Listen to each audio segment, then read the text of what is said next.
Ini apa namanya? Hari ini saya ingin menyampaikan mengenai PKB ya. Karena dengan apa namanya? Dengan disahkannya undang-undang Cipta Kerja, maka PKB itu harus didesain. Kenapa? Karena memang walaupun apa namanya diputus oleh MK ya, Mahkamah Konstitusi bahwa Undang-Undang Cipta Kerja itu inkonstitusional, gitu lah sebetulnya. Tapi tetap masih diberlakukan selama 2 tahun, ya, sampai dengan ada perbaikan seperti itu. Kecuali kalau tidak ada perbaikan maka tidak akan diberlakukan seperti itu ya. Jadi ya sekarang mau nggak mau, suka nggak suka ya harus diperbaiki, gitu lah seperti itu. Nah,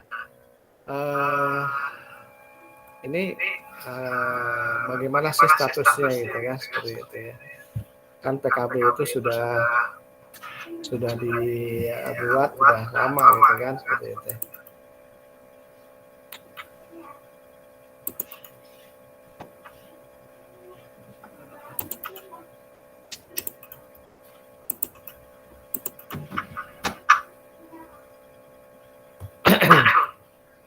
Dibuatnya kan udah lama gitu kan, seperti itu. Terus dengan adanya Undang-Undang Cipta Kerja itu bagaimana statusnya gitu kan, seperti itu. Karena isinya mungkin agak sedikit berbeda, ya, bukan sedikit, banyak yang berbeda ya. Karena ada banyak perubahan-perubahan di Undang-Undang Cipta Kerja seperti itu. Jadi Undang-Undang Cipta Kerja itu kalau ada peraturan perusahaan atau PKB itu tidak serta-merta langsung dipakai ya, seperti itu, bisa dipakai. Kecuali di PKB-nya itu tertulis bahwa undang-undang apa namanya di sananya tertuliskan bahwa mengikuti apa namanya peraturan dan perundang-undangan yang berlaku, gitu kan, seperti itu ya. Nah itu baru bisa langsung berlaku, gitu kan, seperti itu. Nah jadi makanya mungkin kalau bisa bikin PKB, bikin peraturan perusahaan itu agak fleksibel katanya ya.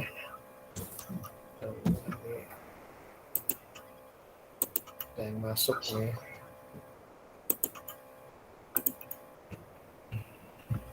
Ya, keluar lagi.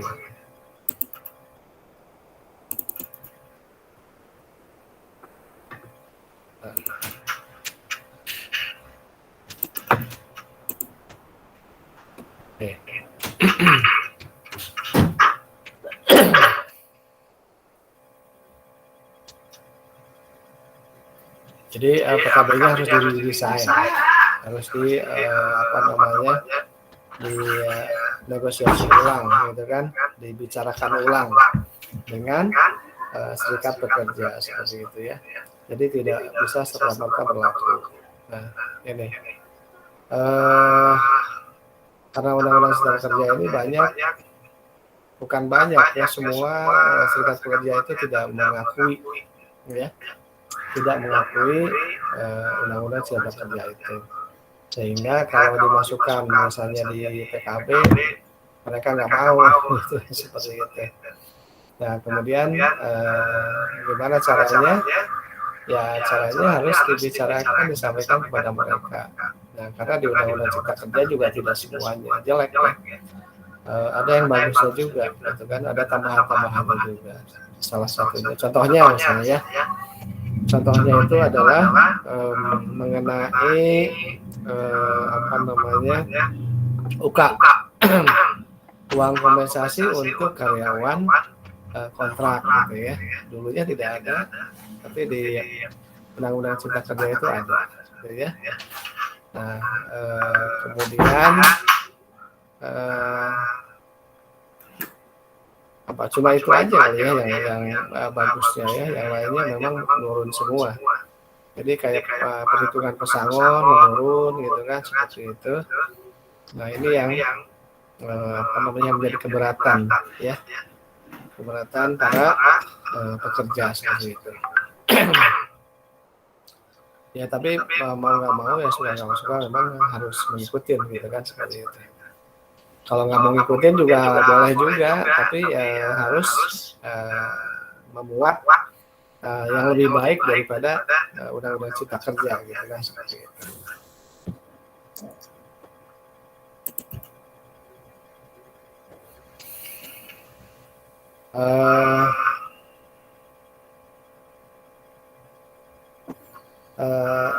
Tantangan hubungan industrial di era undang-undang cipta kerja masa pandemi ya, sekarang masa pandemi lagi ya seperti itu.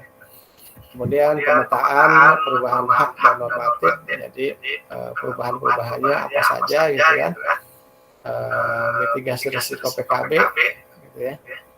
Jadi mitigasi risiko kalau misalnya nggak disetujui oleh oleh serikat pekerja bagaimana ya?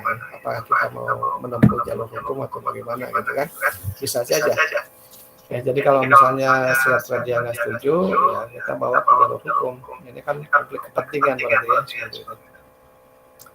Kepentingan biasa prosesnya adalah ke disnaker dulu gitu kan, mediasi, kemudian setelah itu kalau misalnya tidak ada kesepakatan ya berarti ke pengadilan hubungan industrial gitu ya.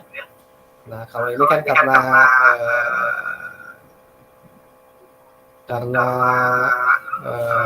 ini perselisihannya persilah kepentingan, maka cuma bisa sampai ke pengadilan negeri saja, pengadilan hubungan industrial saja, gitu kan, tidak bisa dibanding. Kalau sudah diputus ya sudah, gitu kan, seperti itu. Jadi mungkin mitigasinya itu melakukan mediasi seperti itu. Jadi lebih negosiasi dan diplomasi. Dan tahun industrial dan cipta kerja masa pandemi.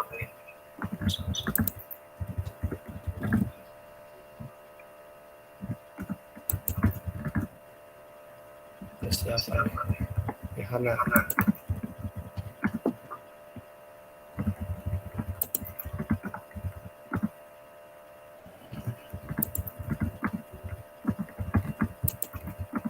Yo, yang mau masuk. Ini harus keluar terus kalau ada yang masuk soalnya.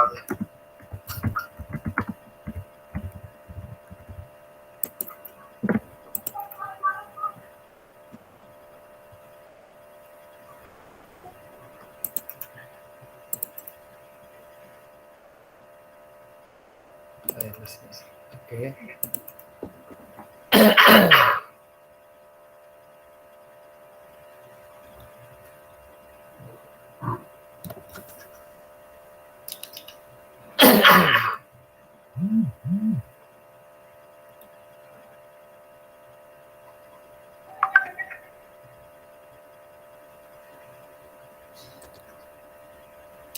Di keadaan ketenagakerjaan di Indonesia, di gambaran saja.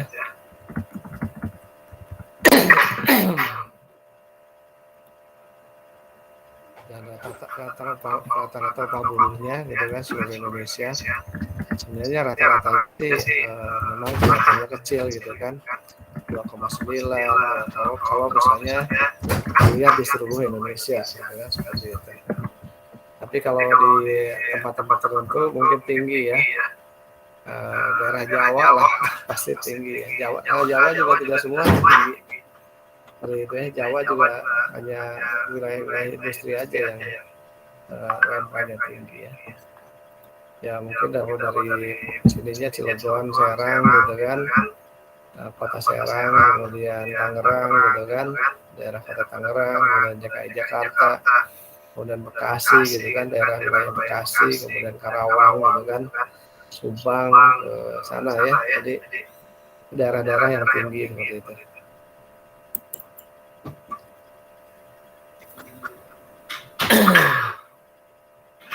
Ini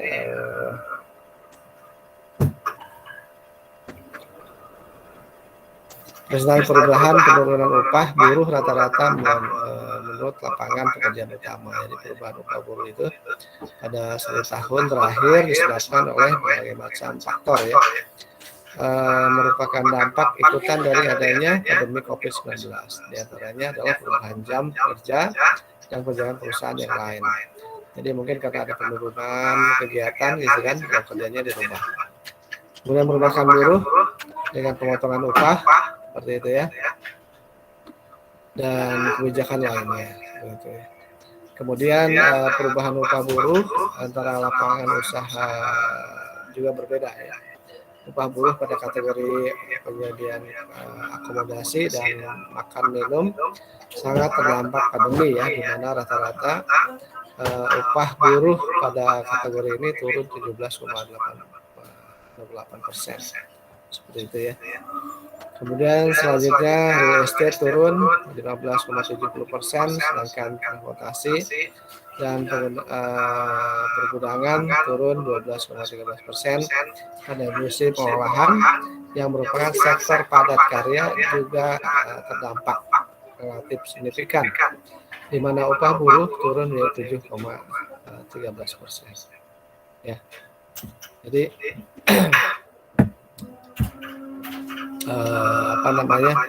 di masa pandemi ini memang semua industri itu pasti akan turun seperti itu ya. Turunnya bahkan lebih dari itu kalau menurut saya, karena di tempat saya juga turun bisa 40% gitu, seperti itu. Karena terkait dengan turunnya properti lah seperti itu ya, bisnis properti turun, tempat saya pasti akan turun juga seperti itu.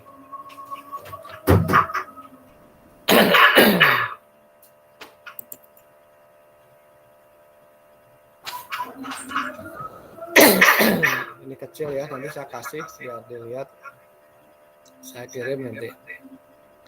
Rencananya malam ini saya mau coba kirimkan gitu kan, karena buat UTS masih ada kasus ya. Jadi saya udah bikin soal UTS tapi ada kasus, gampang. Kalau studi kasus biasanya kan jawabannya tidak sama gitu ya.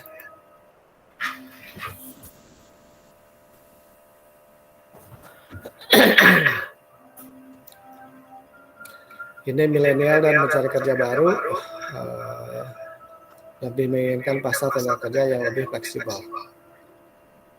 Pekerja tidak penuh dan pengangguran terbuka menurut kelompok umur 0 ya, 0 tahun 2019. Jadi berdasarkan kelompoknya yaitu berapa nih, 58% ya pengangguran.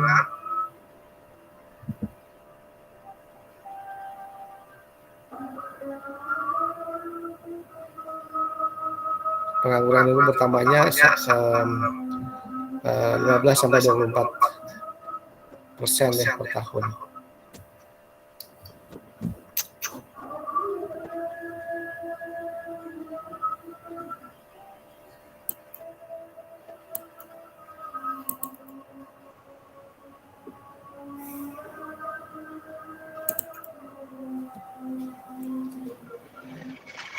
Oke.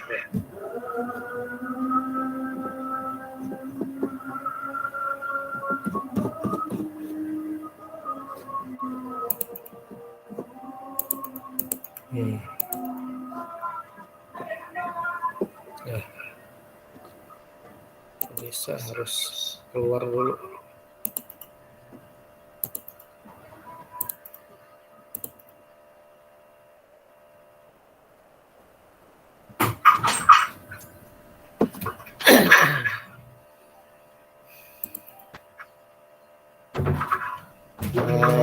Pekerja tidak penuh dan pengangguran terbuka ini ya, pendidikan tinggi ya.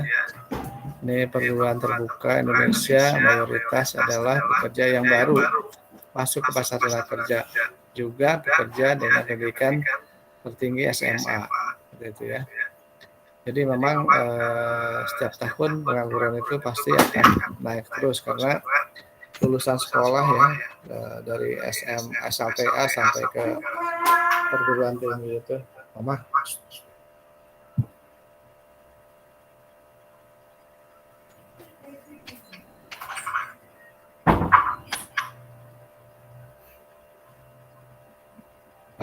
SMK, SLTA ke atas itu pasti akan meningkat terus ya setiap tahunnya, gitu ya. Dan pemerintah seharusnya sudah tahu apa namanya angka-angkanya seperti itu ya. Nah, pengangguran ini juga apa namanya banyak penyebabnya. Kenapa? Penyebabnya ya salah satunya ya tidak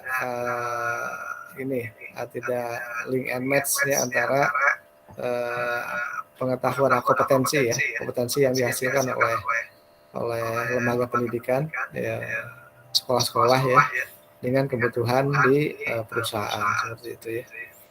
Jadi makanya sekarang ada program-program untuk apa namanya mematchingkan gitu ya supaya apa namanya keluaran dari anak-anak sekolah itu atau lulusan-lulusan itu bisa matching dengan kebutuhan yang dimaui oleh perusahaan seperti itu ya. Dengan cara apa?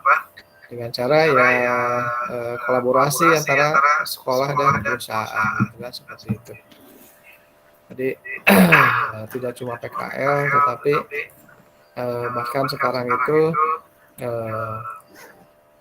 diarahkan sekolah-sekolah itu menggunakan tenaga-tenaga ahli dari industri gitu kan, seperti itu ya. Bahkan diarahkan untuk memakai yang namanya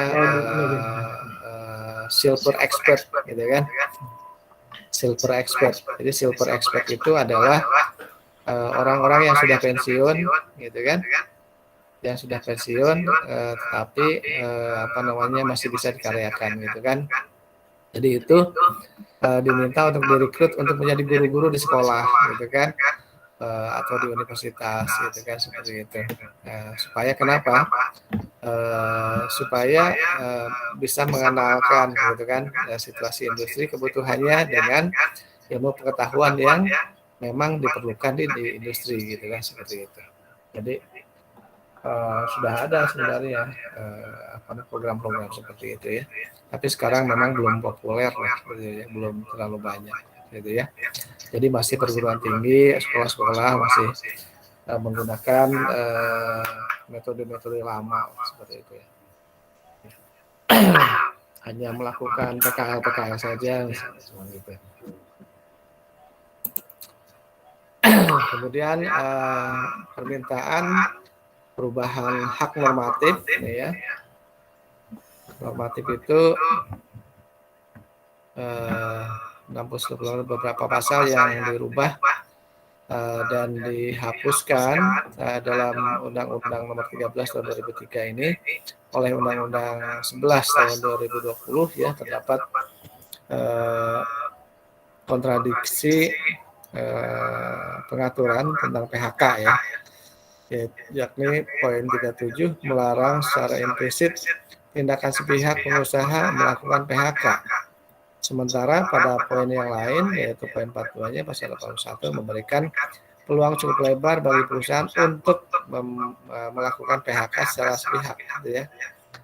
Kontradiksi poin 37 dengan 42 pasal 81 tentang kerjaan dalam Undang-Undang Nomor 11 tahun 2020 ya, seperti itu. Jadi memang pembuatan undang-undang Ciptaker ya di sektor ketenagakerjaan itu kurang cermat kalau menurut saya, sehingga pengkajiannya kurang mendalam ya. Kenapa bisa seperti itu? Ya karena mungkin waktunya yang sangat mepet gitu ya, waktunya sangat cepat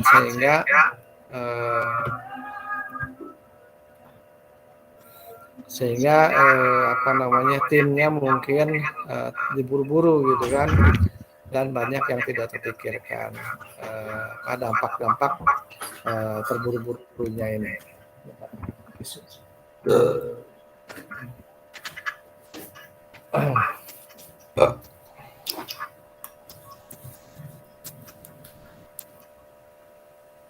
Bantal itu satu lagi mas ya? Di kamar. Oh, pinjam dong.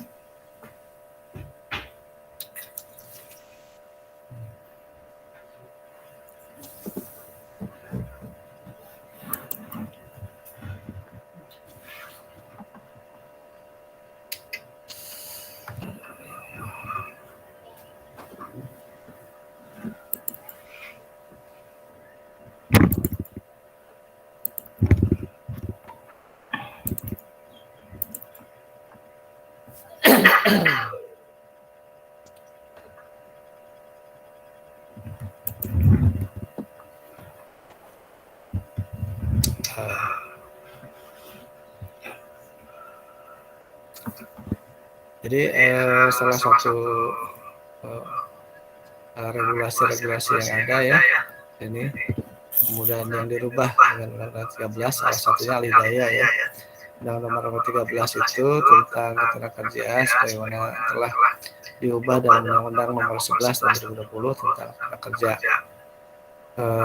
Di sini tidak terdapat definisi yang jelas ya mengenai Al-Hidayah sehingga berpotensi terjadinya perselisihan mengenai suatu pekerjaan yang diserahkan kepada perusahaan lain tergolong sebagai Al-Hidayah atau tidak atau bukan gitu kan. Nah ini benar karena di Undang-Undang 11 itu atau Cipta Kerja itu tidak seolah-olah tidak membatasi gitu ya. Jadi posisi apapun boleh di-outsourcing gitu kan, boleh dialihkan seperti itu.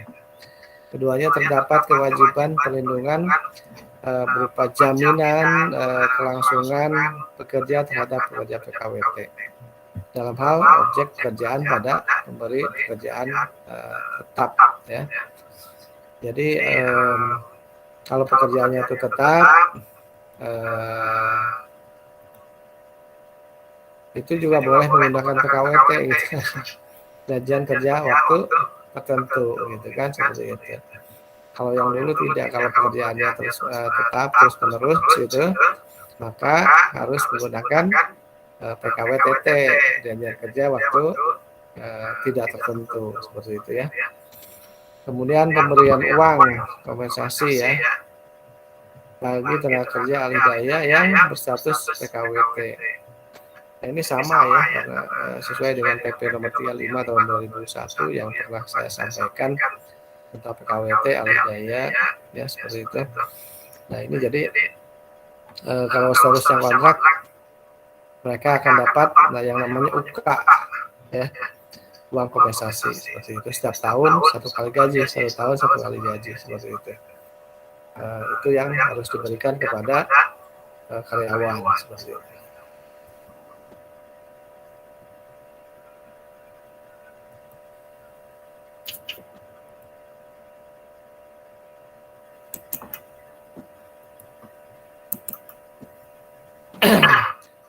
Keduanya mengenai perubahan Undang-Undang Nomor 13 Tahun 2003 tentang ketenagakerjaan sebagaimana telah diubah ya Undang-Undang 11 Tahun 2020 tentang Cipta Kerja PP 36 ya.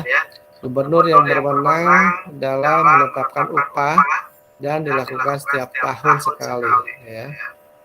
Terdapat beberapa gubernur yang dalam penetapan upah minimum bertentangan dengan peraturan perundang-undangan, namun tidak terdapat sanksi bagi gubernur tersebut, gitu ya. Contohnya ya mungkin ada di daerah-daerah gitu kan atau daerah lain lah sebetulnya. Menetapkan upahnya itu tidak ngikutin acuan yang dibuat oleh presiden gitu kan seperti itu. Karena konsekuensinya kayak di Banten gitu kan, demo tiap hari gitu seperti itu. Karena gubernurnya memang menetapkan UMK-nya sesuai dengan peraturan dari pemerintah, sesuai dengan PP 36 tahun 2001 seperti itu ya. Dan bahkan gubernur menyilahkan pekerja demo silahkan aja, tapi tidak akan berubah seperti itu.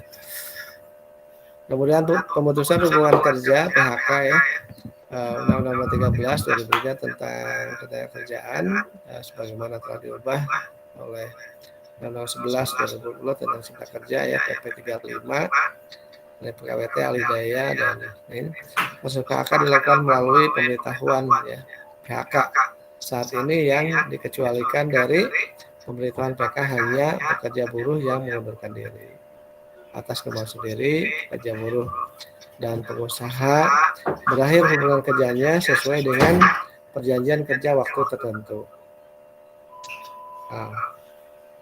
Jadi memang waktunya sudah ditentukan, ya. Kemudian pekerja buruh mencapai usia pensiun sesuai dengan kerja peraturan perusahaan atau perjanjian kerja bersama, atau pekerja buruh meninggal dunia, ya.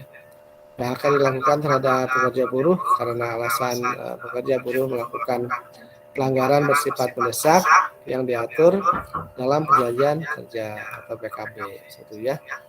Jadi terdapat dua alasan PHK lain yang seharusnya juga tidak memerlukan pemberitahuan PHK. Ya, satu, pekerja mangkir selama 5 hari berturut-turut setelah diberi surat panggilan, ya, seperti itu. Karena itu dianggapnya mengundurkan diri, seperti itu. Kemudian pelanggaran perjanjian kerja telah diberikan surat peringatan. Ataupun tidak perlu ada pemberitahuan, gitu ya, seperti itu.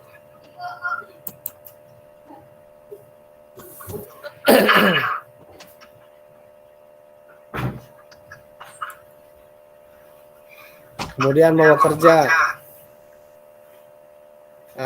Undang-Undang Nomor 13 Tahun 2003 tentang ketenagakerjaan, mau kerja hanya dapat dihentikan atas kesepakatan para pihak yang berselisih, ya. Kesepakatan untuk menghentikan mogok kerja hampir tidak mungkin terjadi. Sampai saat ini tidak pernah ada mogok kerja yang dihentikan, ya, berdasarkan kesepakatan kedua pihak, sehingga mogok kerja menjadi berlarut-larut dan cenderung mengganggu kepentingan umum, gitu kan, seperti itu, ya. Ya memang fenomena sekarang itu demo itu memang mengganggu kepentingan umum, ya, bahkan ngeblok jalan, gitu ya, sengaja, gitu kan, menyusahkan orang lain, ya, seperti itu. Dan dianya riang gembira, gitu kan, seperti itu. Kalau bisa orang lain susah itu senang, ya, senang melihat orang lain susah, gitu ya, seperti itu. Susah melihat orang lain senang. Kemudian bahwa kerja yang dilakukan pekerja disebabkan karena hal yang normatif, maka pengusaha harus membayar upah selama mogok kerja dilakukan. Hal ini bertentangan dengan prinsip no work no pay dan tidak mendorong pekerja untuk berunding secara optimal, seperti itu, ya. Jadi memang ada beberapa kontradiksi, ya, yang kita harus ketahui, ya. Tapi memang aturannya begitu, ya, tetap harus dibayar, ya.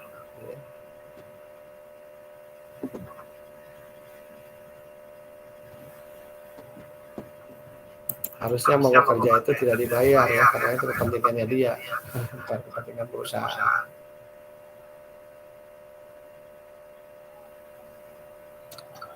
Usia kerja 18 tahun. Pasal 1 ayat 26 dan pasal 68, ya, Undang-Undang 13 tahun 2003, anak adalah setiap orang yang berumur di bawah 18 tahun, ya. Jadi banyak angkatan kerja lulus SMK yang tidak bisa bekerja di sektor formal, ya. Karena itu kurang dari 18 tahun, sehingga pengangguran meningkat, gitu kan, seperti itu. Jadi ternyata memang banyak yang lulus SMA itu kurang dari usia 18 tahun, seperti itu. Pasal 7 Undang-Undang Nomor 1 Tahun 74 tentang perkawinan, ya. Perkawinan hanya diizinkan pihak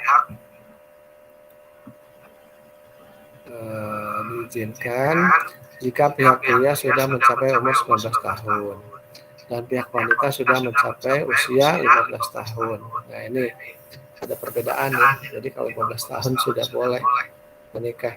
Pasal 63 Undang-Undang 24 tahun 2013 tentang administrasi kependudukan, penduduk warga negara Indonesia dan orang asing yang memiliki izin tinggal tetap yang telah berusia 17 tahun atau lebih, ya, atau telah kawin ya, atau pernah kawin wajib memiliki KTP elektronik seperti itu ya. Nah, di sini usianya 17 tahun gitu kan, seperti itu. Untuk bisa mempunyai KTP.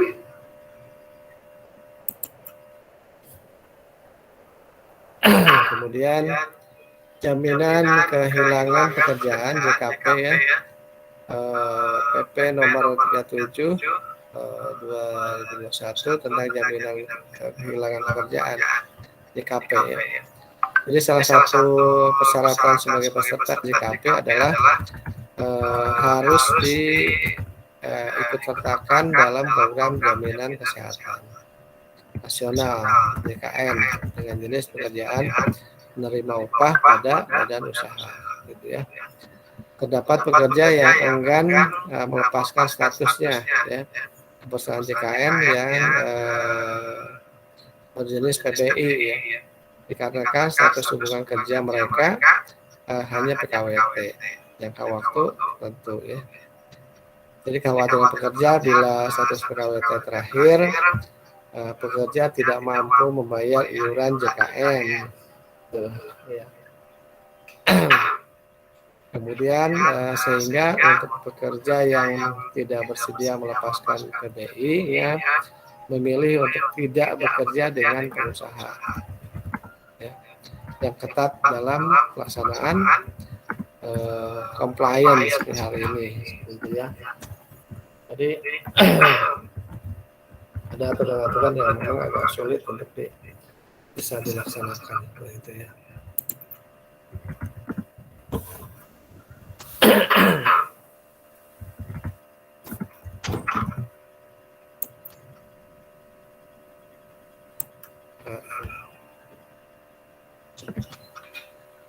Stop dulu ya.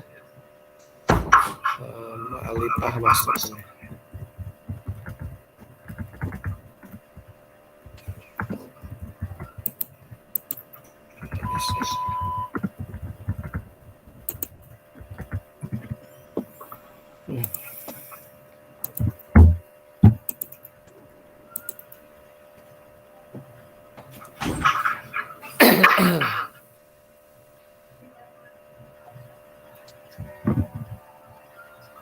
Ini ada list ya ketentuan dalam pasal Undang-Undang Nomor 11 Tahun 2020 tentang Cipta Kerja, pasal 81, perubahan pasal 13 tentang lembaga pelatihan,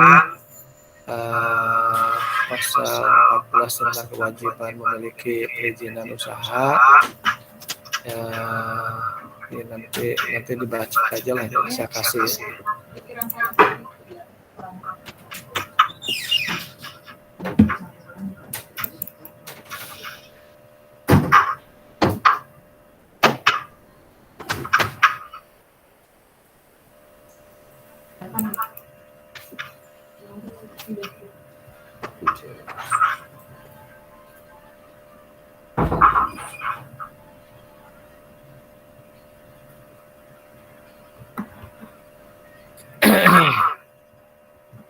Nah, ini ada pasal 81 ya, penyisipan pasal 92 dan pasal 93 tentang peninjauan upah dan komponen upah, perubahan pasal 11 tentang tunjangan bagi pekerja.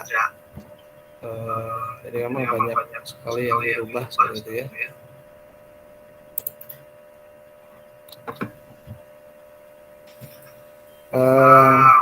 Pada undang-undang ketenagaan dahulu mengenai pemutusan hubungan kerja PHK ya, terbangun atas bahwa segala upaya harus dilakukan agar jangan terjadi pemutusan hubungan kerja secara masif gitu ya. Ketentuan PHK dalam Undang-Undang Cipta Lapangan Kerja ini yang baru menegaskan bahwa PHK bertumpu pada ketentuan sebagai berikut. Pemberitahuan sebagaimana dimaksud dalam pasal 151 tidak perlu dilakukan oleh pengusaha dalam hal pekerja buruh mengundurkan diri kemauan sendiri, pekerja buruh dan pengusaha berakhir hubungan kerjanya sesuai dengan janjian kerja tadi ya, kontrak kerja, pekerja buruh mencapai usia pensiun, dengan perjanjian kerja bagi perusahaan atau perjanjian kerja bersama, pekerja buruh meninggal dunia berdasarkan ketentuan tersebut, maka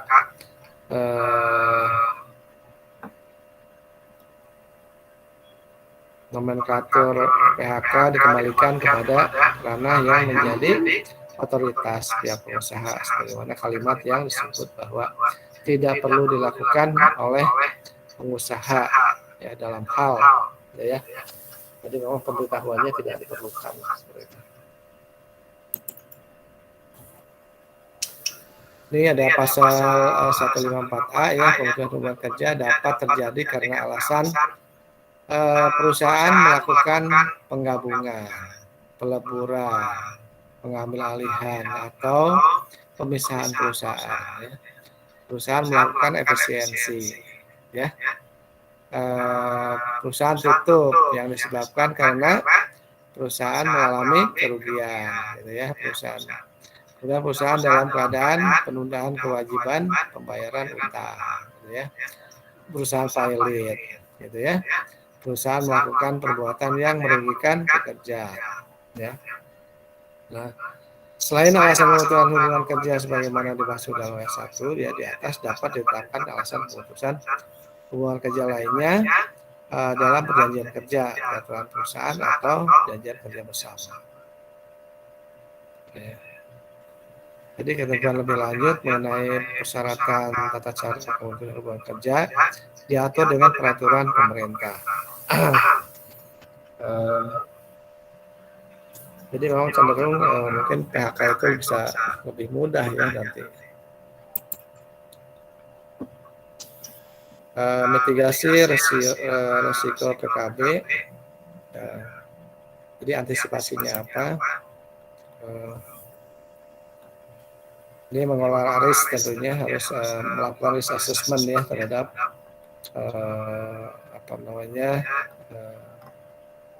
Undang-Undang 13 ini.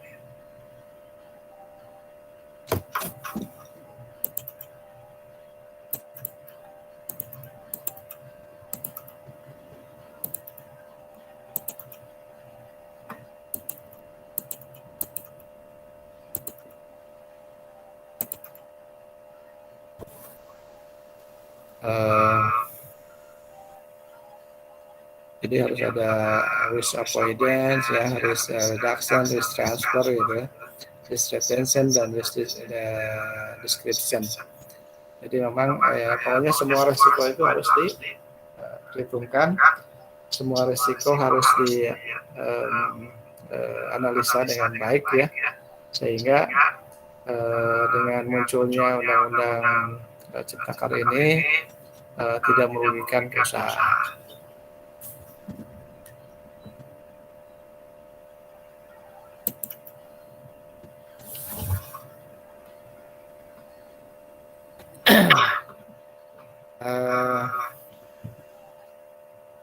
Ini ada rincian mengenai risk tadi ya. Risk avoidance itu diantaranya adalah union busting ya. Union busting itu adalah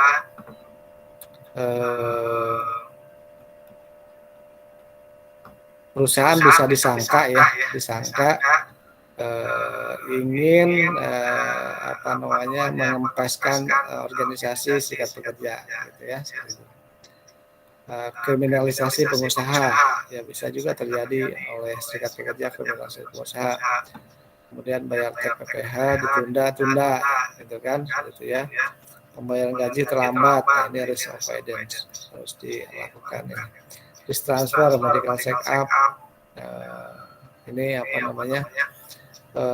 perusahaan mungkin bisa salah dalam transfer gitu kan, karyawan, transportation, human capital information system seperti itu ya. Jadi kemudian risk reduction-nya adalah penyakit akibat hubungan kerja, atau work stress gitu kan, bekerja stres, kemudian mengundurkan diri karyawan mendadak gitu kan. Ini risk seperti itu memang harus diantisipasi sebelumnya. Sehingga kita tahu apa yang harus dilakukan. Retention yang biru ya, negosiasi PKB. Nah, kalau ada retention itu seperti itu ya di dalam negosiasi PKB biasanya, atau kepatuhan undang-undang dan peraturan pemerintah ya. Kemudian peningkatan target perusahaan itu ya. Jadi keempat list itu, jenis list itu memang harus di list gitu kan, seperti itu, serta mitigasinya apa yang akan dilakukan seperti itu ya.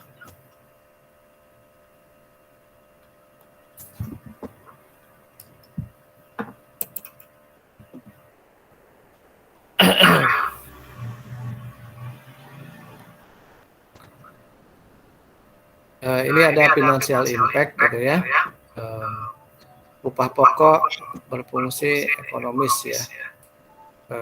Gaji dasar yang ditetapkan untuk melaksanakan suatu jabatan atau pekerjaan tertentu pada golongan, pangkat, dan masa kerja tertentu ya. Kemudian tunjangan, insentif, benefit, berfungsi sosial, insentif ya, benefit karena jabatan, benefit sosial, benefit kelangkaan, benefit produktivitas, ya, benefit X faktor gitu kan.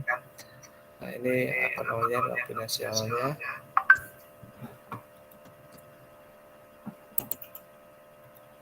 Lobby, negosiasi, dan diplomasi ya. Jadi kalau lobby itu mempengaruhi orang supaya ikut dengan kita. Kalau negosiasi adalah berdiskusi untuk mencapai kesepahaman, gitu kan. Diplomasi adalah komunikasi satu arah untuk membentuk imajinasi atau pengertian ya, atau pemahaman terhadap lawannya ya, seperti itu ya. Lawan pembicaranya seperti itu ya. Jadi diplomasi. Nah, ini adalah tiga hal ini memang perlu dilakukan di dalam perusahaan seperti itu ya. Jadi ada dimensi, ada forum, outcome, tools gitu ya. Jadi kalau lobby itu biasanya internal, literatur, communicate, dan hobby ya. Lobby itu biasanya misalnya karyawan punya hobi apa gitu kan, seperti itu. Punya hobinya badminton misalnya, seperti itu ya. Jadi kita sediakan fasilitas badminton, kemudian kita juga ikut di sana seperti itu ya. Itu adalah dalam rangka lobby untuk mempengaruhi ya, seperti itu. Negosiasi itu informal, win-win solution biasanya. Rule of the game-nya, tata tertibnya jelas seperti itu ya, negosiasi. Jadi mereka melakukan rule of the game yang telah ditetapkan bersama seperti itu ya. Jadi ketika negosiasi, kalau misalnya orang lain lagi bicara tidak boleh di stop misalnya ya. Kita bicara kalau memang bagian kita bicaranya seperti itu ya. Kalau diplomasi itu adalah formal ya, win-lose atau lose-lose gitu kan, seperti itu. Namanya juga diplomasi itu satu arah juga ya. Hanya mempengaruhi kesepahaman mereka seperti itu, supaya mereka bisa mau terima seperti itu.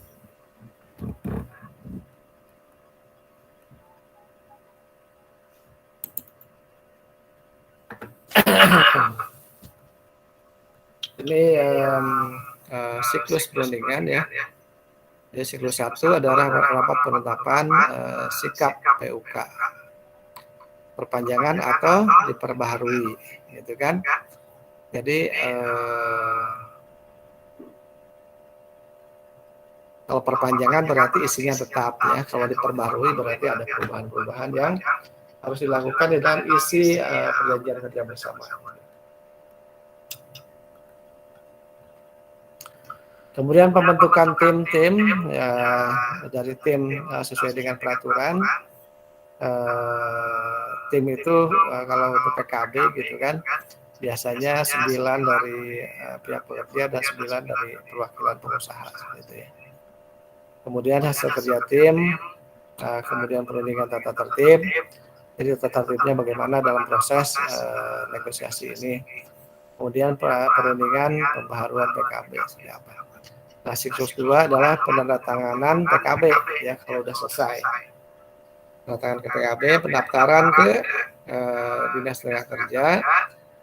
Kalau perusahaan PKB itu berlaku di 2 wilayah kabupaten dengan provinsi yang sama, maka pendaftarannya harus dilakukan di Disnaker provinsi ya, seperti itu. Tapi kalau PKB ini berlaku di 2 wilayah provinsi, gitu kan, seperti itu. Misalnya Banten dan Jakarta, gitu, maka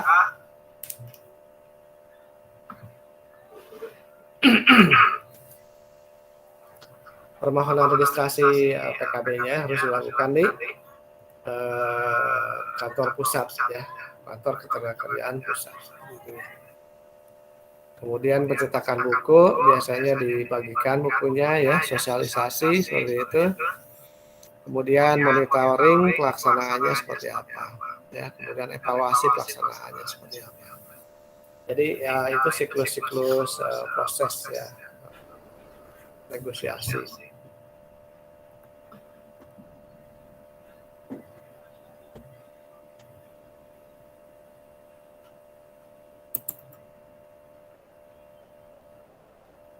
Oke. Ada yang mau ditanyakan? Ada yang mau didiskusikan, silakan. Harus ada ya. Sehingga kita bisa bisa aktif gitu. Ada yang mau didiskusikan, silakan.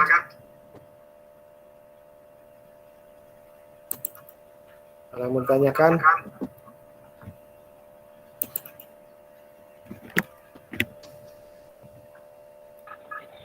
Izin bertanya, Pak Dokter. Silakan, Mas Yayan ya. Silakan. Ya. Mengenai pemutusan hubungan kerja, selain hal-hal yang tertulis di peraturan tadi, hal apa saja yang dipertimbangkan oleh perusahaan gitu ya, sehingga kita lebih memilih mempertahankan karyawan itu daripada merekrutmen ulang atau mengganti dengan karyawan baru gitu, Pak Dokter. Misalkan si karyawan itu ya neko-neko gitu, banyak maunya sering demo gitu kayak gitu. Ya. Sebentar ya, saya nyolokin baterai dulu. Ya. Habis.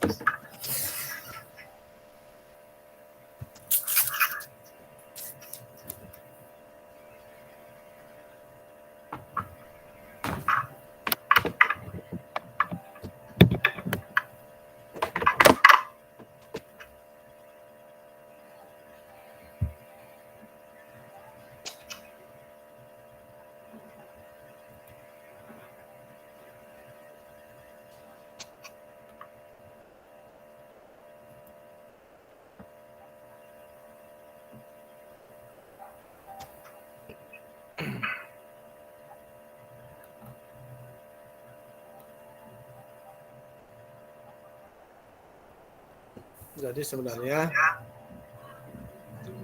pada prinsipnya perusahaan itu kalau PHK itu rugi sebenarnya, ya. Jadi apa sih ruginya gitu kan? Ruginya ya banyak.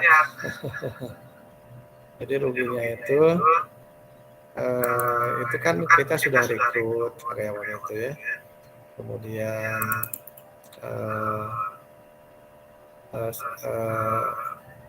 kalau sudah rekrut itu kan pasti ada biayanya gitu kan, seperti itu ya. Ada biayanya dan kadang-kadang biayanya tidak sedikit seperti itu.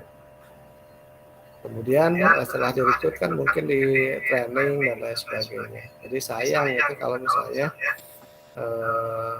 terlalu gampang PHK karyawan. Kecuali memang kalau perusahaannya ya perusahaan yang apa namanya yang mau nggak mau suka nggak suka memang harus PHK gitu kan seperti itu.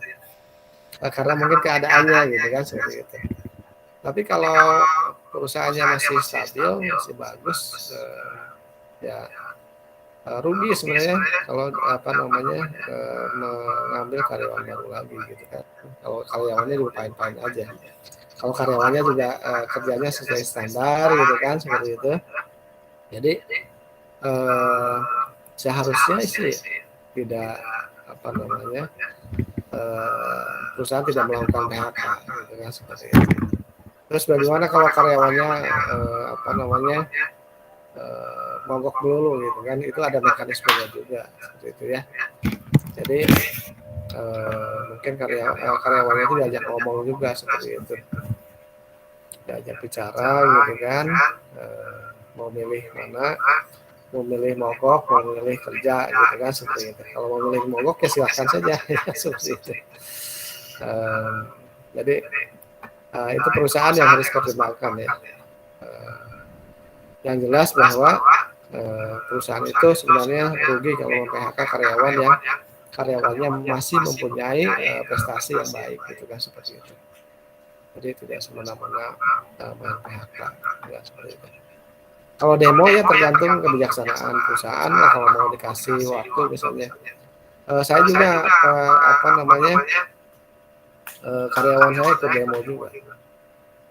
Tapi yang diizinkan itu adalah pengurus serikat pekerja saja kalau saya, gitu kan, saya. Nah kalau yang lain-lainnya karyawan yang lainnya silahkan ikut demo, tapi yang lagi libur saja. Kalau yang lagi tugas nggak boleh, gitu kan seperti itu. Tapi kalau pengurus boleh silahkan aja kalau pengurus, gitu kan seperti itu. Jadi pengurus kita memang izinkan, gitu ya. Tetapi juga waktunya juga dibatasi gitu kan, jangan misalnya seminggu berturut-turut gitu kan dia nggak kerja gitu kan, membela-belain PHK. Mau senang sih jalan-jalan gitu kan, hahaha dengan teman-temannya dan lain sebagainya gitu kan, teriak-teriak gitu kan seperti itu, senang. Tapi kita harus bikin aturan ya, aturannya bila perlu dibikin di PKB atau komitmen lah ya. Gentle agreement lah, gentle agreement gitu kan, bikin komitmen yang sama-sama antara perusahaan dan serikat pekerja. Apa yang nanti akan dilakukan kalau misalnya karyawannya harus mogok gitu kan, atau ada kegiatan-kegiatan organisasi misalnya, seperti itu ya. Sehingga nanti jangan sampai salah paham, jangan sampai nanti ada masalah-masalah di depannya. Jadi gitu ya Mas Yayan.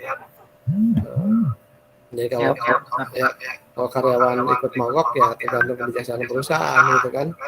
Biasanya udah diatur yang boleh berapa hari gitu ya, yang tidak boleh berapa hari gitu kan. Ada lagi yang lain? Silakan. Terima kasih Pak Dokter. Ya, makasih. Ini mbak-mbaknya silakan. Mbak Dian. Mau tanya? Silakan. Yang lain? Pak Ahmad.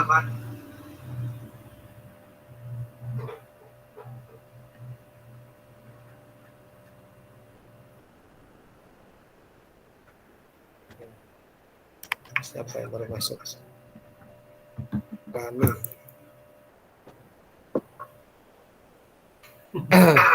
Silakan kalau ada yang mau tanya. Saya mau memberikan materi studi kasus ya. Studi kasus perselisihan, ini perselisihan hubungan industrial.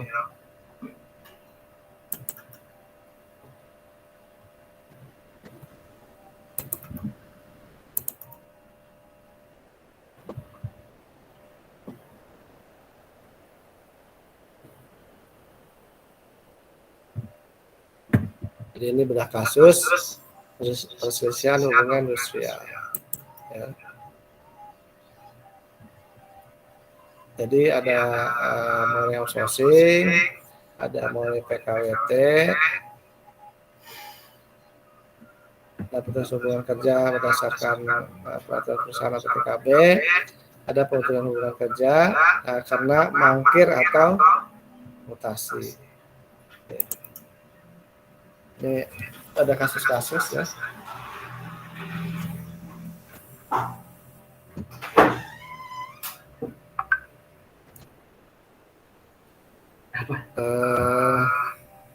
Jadi ada karyawan sebagai tenaga administrasi NUSAID ya, petugas laboratorium klinik secara terus-menerus pada awalnya dia sebagai bekerja dari perusahaan pemberi pekerjaan gitu kan.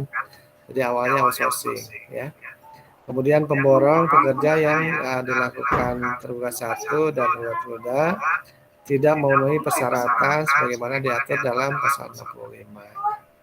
13. Jadi sini outsourcing gitu kan, alih daya, tetapi tidak memenuhi syarat.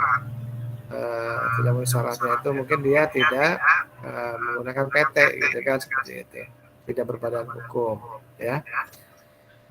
Penyedia jasanya itu penyedia jasa berbadan hukum, gitu ya, dan memiliki izin instansi bila tidak sesuai dengan pasal 15 tentang kerjaan hubungan kerja, yaitu antara pekerja dengan penyedia jasa pekerja beralih menjadi pada pemberi kerja.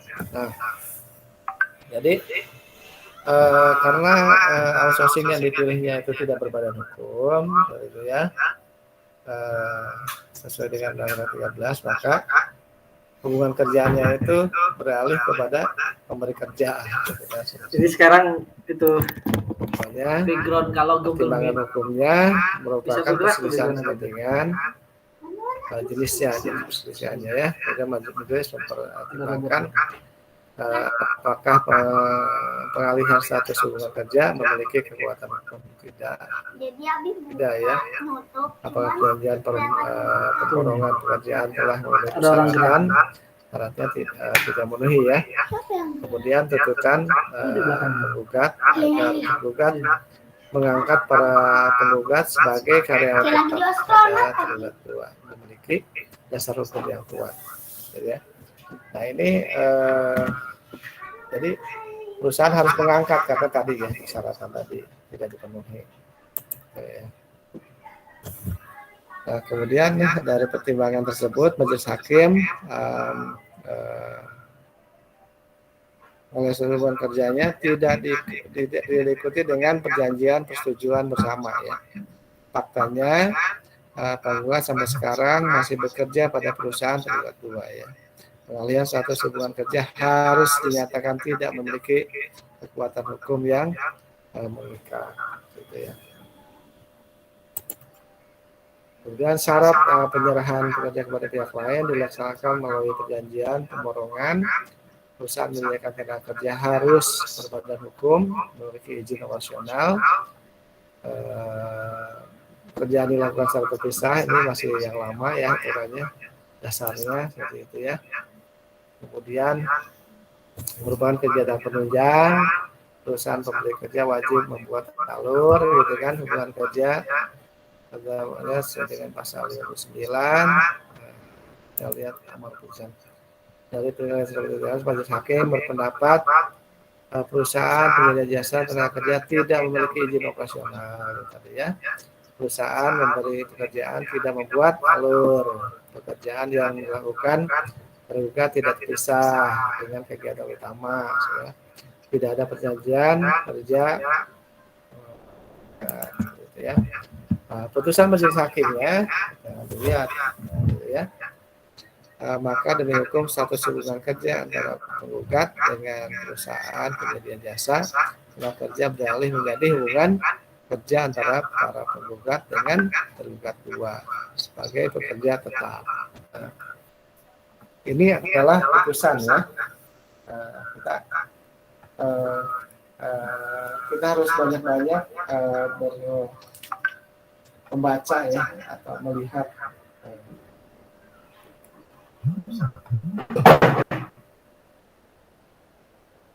putusan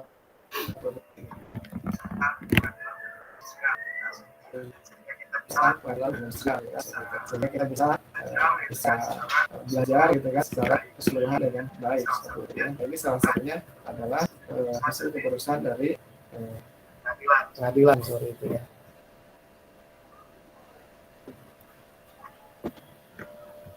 Sehingga kita memang harus berhati-hati dalam melakukan hubungan kerja.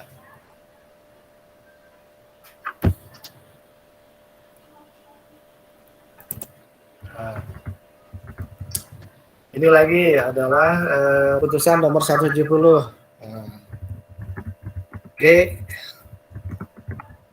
2007 PHI ya. Pengadilan Hubungan Industrial PN Jakarta Pusat gitu ya. Ini duduk perkaranya penggugat mengemukakan bahwa operator head truck adalah kegiatan berhubungan langsung dengan bisnis tergugat dan merupakan bagian yang tidak dapat dipisahkan. Jadi ini ada pengusaha, mungkin pengusaha transportasi itu ya. Jadi punya mobil mungkin kan ada head trucknya gitu ya, operator head trucknya. Operator head truck itu adalah supir lah, supir tapi mobil besar gitu kan. Mobilnya mobil trailer gitu kan. Gitu. Tergugat satu tidak pernah membayar upah kepada para penggugat sejak tahun 2003 sampai 2005 ya. Tergugat satu telah melakukan PHK terhitung sejak tahun 2005 sampai 2007 tanpa dasar dan alasan yang jelas. Menuntut demi hukum status hubungan kerja penggugat dengan tergugat satu beralih menjadi hubungan kerja antara penggugat dengan penggugat dua. Gitu ya.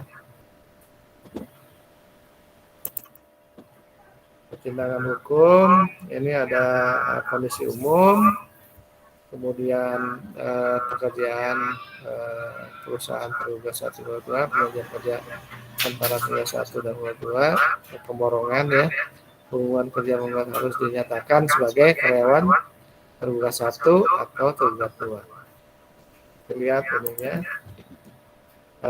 tidak semua perusahaan berbadan hukum dapat serta merta beroperasi sebagai perusahaan penyedia jasa pekerjaan. Nah ini ya, jadi PT itu belum tentu bisa langsung dia menjadi outsourcing ya, kalau tidak memiliki izin operasional. Jadi yang boleh melakukan pekerjaan outsourcing itu adalah perusahaan-perusahaan yang mempunyai izin operasional di bidangnya ya, di bidang yang akan digelutinya seperti itu. Kita lihat unsur pasal 64 pelaksanaan pekerjaan kepada perusahaan lain melalui perjanjian pemborongan. Ada 1, 2 melakukan penyedia jasa. Oke, kita lihat amar putusannya. Demi hukum status kerja para tindakan PHK dilakukan tergugat 1 adalah perbuatan yang tidak berdasarkan atas hukum sebab berhak melakukan PHK adalah tergugat 2. Ya. Ini kita lihat ini masih putusan majelisnya nih. Putusan majelis hakimnya menyatakan tergugat 1 sebagai perusahaan penyedia jasa bekerja berdasarkan perjanjian dengan ketentuan hukum. Menyatakan hubungan kerja penggugat beralih menjadi pekerja tetap tergugat 2 dengan masa kerja terhitung sejak pertama kali bergabung dengan tergugat. Ini ya. Jadi ini hati-hati juga pengambil alihan pekerja gitu kan seperti itu harus benar-benar dilakukan secara jelas ya.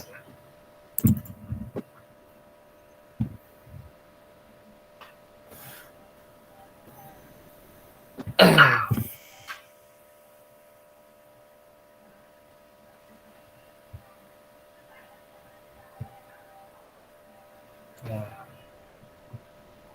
oke. Kita cari kasus yang lain lagi.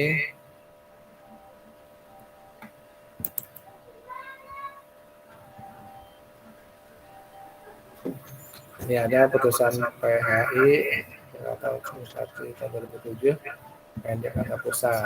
Ini kita coba lihat.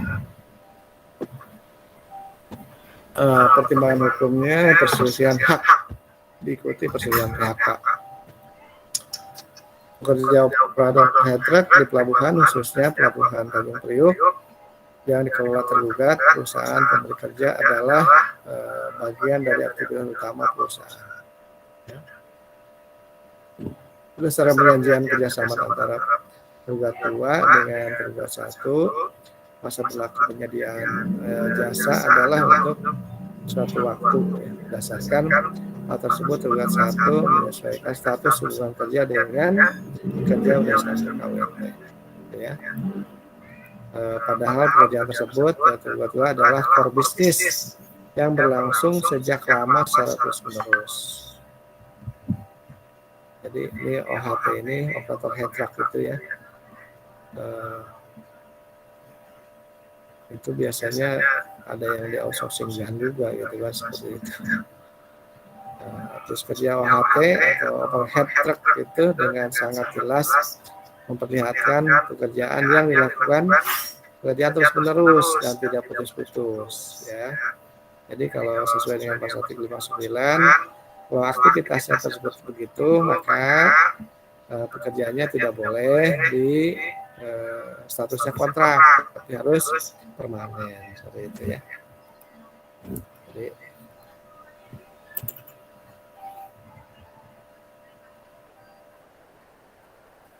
berdasarkan petunjuk dalam berkas perkara 1 Snaker ya, 1 pasal 66, kita lihat ya dulu putusannya aja. Ya. Nah, putusannya adalah menghukum tergugat 1 membayar kekurangan upah UMP DKI tahun 2004 sampai 2005, hubungan kerja antara tergugat dengan tergugat 1 demikian beralih kepada tergugat 2. Peraturan ini mempunyai kekuatan hukum tetap, memerintahkan tergugat juga segera memanggil para penggugat untuk bekerja kembali kepada tergugat 2 paling lama 12 hari sejak peraturan ini mempunyai kekuatan hukum tetap. Jadi menghukum tergugat 1 membayar upah yang belum dibayar dalam 6 bulan, gitu kan, seperti itu. Jadi ini sesuai dengan yang saya sampaikan ya. Kalau ada pelanggaran-pelanggaran itu kemudian disidangkan di apa namanya di pengadilan hubungan sosial, maka hakim itu akan memutus itu ya sesuai dengan peraturan, gitu kan, seperti itu. Sesuai dengan peraturan yang berlaku seperti itu ya. Jadi tidak bisa memang perusahaan itu mengelak, gitu kan, seperti itu. Atau misalnya di lobby oleh perusahaan itu susah sekarang ya, kecuali zaman dulu. Kalau zaman dulu ya memang bisa lobby, sebenarnya bukan lobby ya mengarahkan pandangan gitu kan, seperti itu. Karena saya juga pernah melakukan itu, bukan bukan mau nyogok, bukan mau lobby, tetapi mengarahkan pandangan, mempengaruhi pandangan hakim gitu kan, mempengaruhi pandangan hakim supaya pandangannya sama dengan kita, gitu kan, seperti itu. Jadi itu salah satunya lobby dengan pijakan-pijakan hukum yang disesuaikan, gitu kan, seperti itu. Jadi pengacara-pengacara bisa banyak yang melakukan hal tersebut, gitu kan, seperti itu. Jadi bikin konstruksi hukum sehingga bisa membela, gitu kan, seperti itu.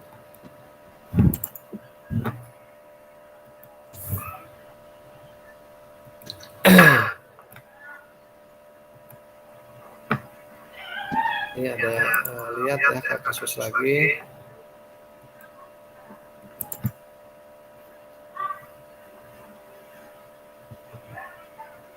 Ini yang outsourcing PKWT.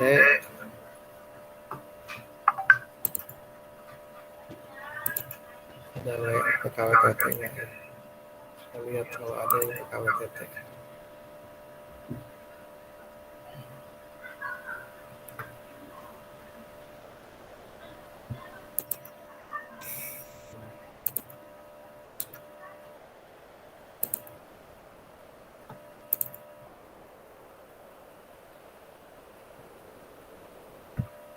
PKWT ini kontrak kerja masih. Yang hukumnya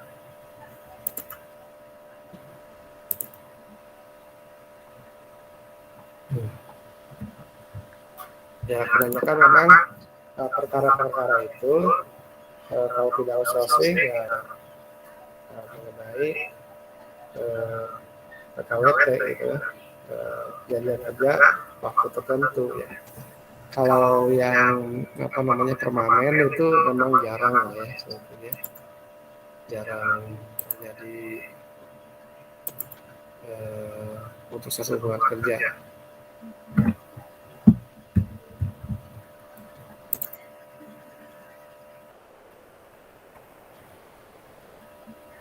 Nah ini menarik juga nih. Ini putusan PHI nomor ini PHI di Semarang ya 2007 juga. Pekerja pada tanggal 25 Juli sampai 5 September ditahan pihak berwajib sebagai akibat tindak pidana penjudian. Judi ya. Putusan PN Kabupaten Semarang terbukti secara sah dan meyakinkan bersalah melakukan tindak pidana ya. Di samping melakukan tindak pidana, pekerja juga telah melakukan perbuatan yang merugikan perusahaan, yaitu tidak membayar biaya penambahan beban kepada PLN, tidak membayar biaya pemasangan, tidak membayar uang tagihan rekening listrik, gitu kan seperti itu. Jadi ini karyawannya memang di samping dia terkena pidana, ternyata karyawan itu juga menggunakan uang perusahaan lah sebenarnya untuk yaitu tadi untuk biaya beban, biaya rekening listrik gitu kan. Gitu. Kemudian sesuai dengan hasil pemeriksaan pelanggaran disiplin pegawai, pekerja mengakui telah menerima sejumlah uang titipan, ya pernah ditahan berdasarkan putusan pengadilan negeri ya. Putusannya menyatakan sah dan berharga keputusan tentang penjatuhan hukuman disiplin kepada tergugat ya, menyatakan tergugat bersalah secara sah dan meyakinkan karena terbukti telah melakukan pelanggaran disipliner pegawai. Lihat hasilnya ya. Jadi pokok permasalahan dalam perkara ini putusan Jerome CM memberhentikan tidak hormat kepada pegawai dalam berita acara pemeriksaan terhadap tergugat diduga telah melakukan pelanggaran disiplin sebenarnya. Kemudian telah diberikan SP juga, pemberhentian tidak dengan hormat. Dan saya ingin lihat putusannya seperti apa ya. Nah, putusan majelis hakimnya itu adalah menyatakan sah dan berharga putusan JM tentang penjatuhan hukuman disiplin kepada tergugat berupa pemberhentian tidak dengan hormat sebagai pegawai. Ya, menyatakan tergugat bersalah secara sah dan meyakinkan terbukti melakukan pelanggaran disiplin pegawai. Nah, jadi kalau karyawan melakukan pidana dan telah diputus itu lebih mudah ya. Jadi tahapannya itu lebih mudah. Bahkan menurut saya sih harusnya tidak perlu lagi ke pengadilan lagi. ya karyawannya juga di lobby aja gitu kan, karena sudah ini gitu kan, tidak perlu ke pengadilan lagi. Kalau pengadilan lagi dianya mungkin bisa mau juga gitu kan, karena akan dibongkar lagi masalah-masalahnya, kemudian akan dibongkar lagi kasus-kasusnya dia, sehingga orang lain yang tadinya tidak tahu jadi tahu. Jadi kira-kira permasalahan ketenagakerjaan itu seperti itulah ya. Permasalahan hubungan industrial itu seperti itu. Jadi perkutatnya ya perselisihan yang menyangkut tadi ya, yang menyangkut hak dan hak ya, kepentingan seperti itu, dan PHK gitu kan, seperti itu. Saya kira itu. Oke, ada yang mau diskusikan lagi, yang ditanyakan? Silakan.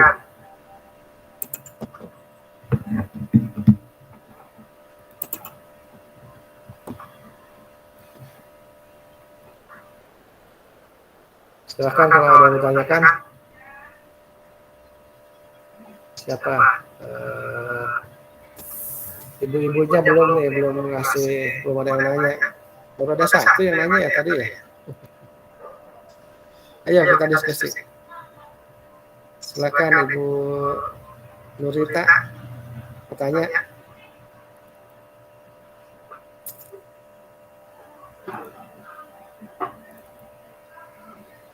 Tanya Pak. Silakan. Mas Ayan lagi. Oke. Silakan. Mengenai ya Pak, mengenai status kontrak outsourcing itu Pak, atau yayasan apa ya? Itu status kontraknya itu dari perusahaan apa dari yayasan Pak? Soalnya saya pernah dulu ya kerja di suatu perusahaan yang saya masuknya melalui yayasan. Terus saya tanda tangan kontraknya itu di yayasan. Terus saya diarahkan untuk katanya kamu tanda tangan pertama masuk aja hari tanggalnya, hari tanggal tahun, terus hari tanggal tahun masuknya aja, nanti yang untuk hari tanggal tahun keluarnya itu dikosongkan aja katanya. Terus kata saya nggak ada kontraknya ya, ya udah gampang itu mah kamu sebetahnya aja katanya. Saya bingung waktu itu. Kata saya ini dari perusahaan apa gimana gitu kayak gini Pak Dokter. Itu namanya outsourcing kaidahnya seperti itu ya. Kalau kita misalnya melakukan perjanjian dengan perusahaan A misalnya, tapi kerjanya disuruh di perusahaan B gitu kan, seperti itu. Itu outsourcing ya. Jadi kalau si perusahaan A-nya itu yang tadi disebut yayasan itu memenuhi syarat gitu kan, memenuhi syarat itu tadi ya, berbadan hukum, kemudian dia PT ya, badan hukum, kemudian mempunyai izin operasional gitu kan, seperti itu, maka itu tanggung jawab ya outsourcing tadi, perusahaan A tadi. Tetapi kalau misalnya perusahaan outsourcingnya perusahaannya tidak memenuhi syarat, maka itu secara hukum sebenarnya menjadi tanggung jawab perusahaan pemberi kerja tadi ya, seperti itu. Jadi seperti itu, karena kerjanya kan di situ, gitu kan? Kerjanya di situ dan outsourcingnya perusahaannya tidak memenuhi syarat, gitu kan? Sehingga memang harus diambil alih itu status kerjanya itu menjadi karyawan yang memberi kerja, ya, seperti itu. Tapi kalau statusnya tadi ya, itu pasti status karyawan di perusahaan A outsourcing kalau dia memenuhi syarat, gitu kan, seperti itu. Itu harus dilihat memenuhi syarat atau tidak memenuhi syarat, ya berarti bisa minta dia diakui sebagai pekerja pemberi kerja, gitu.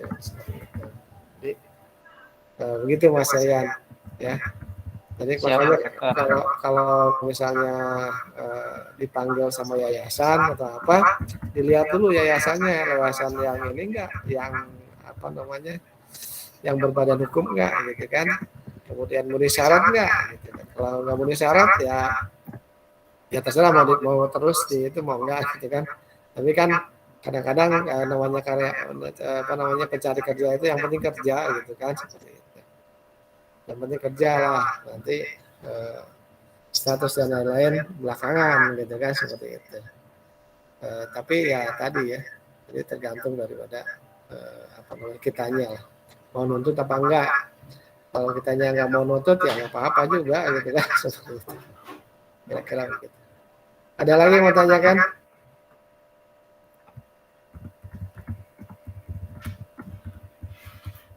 Yang lain silakan.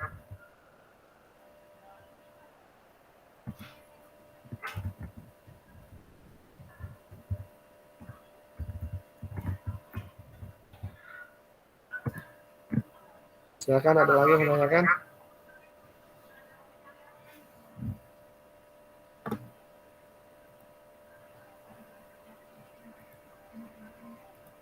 Udah pada ngantuk ya.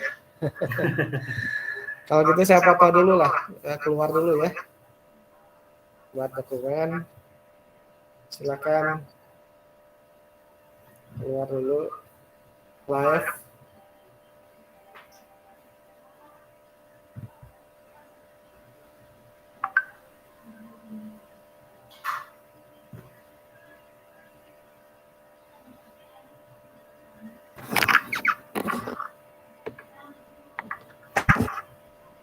Oke, saya foto ya. 1, 2, 3.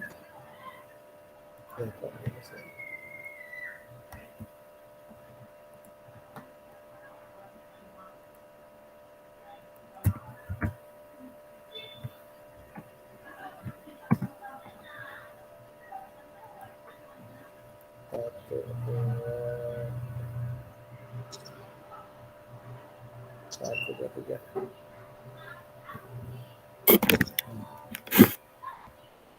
Oke, kalau tidak ada lagi yang tanyakan, saya kira cukup dulu ya. Ada yang tanyakan lagi? Cukup, Pak Dokter. Cukup ya, oke. Iya, Prof. Dokter.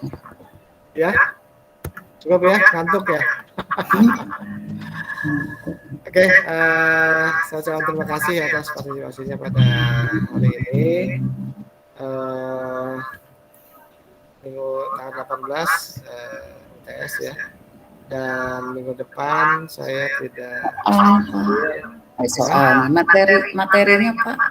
ya, tolong Mas Febi kirim email ya ke saya ya, biar saya kirim email karena agak banyak Ya. gitu kan. Terima kasih Bapak. Oh iya, siapa Pak Haji? Nanti saya kirim emailnya Pak Haji. Ya, kirim ke saya, nanti saya akan kirim ke yang materi-materinya.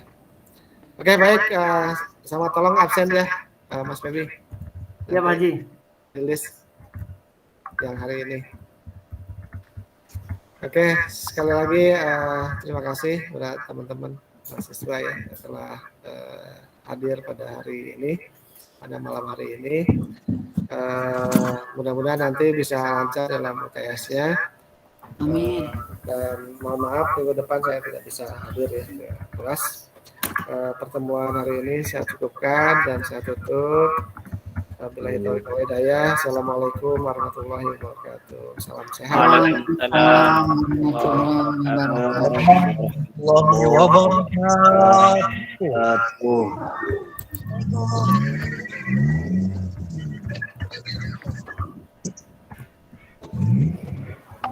Bukan sepedanya, bukan.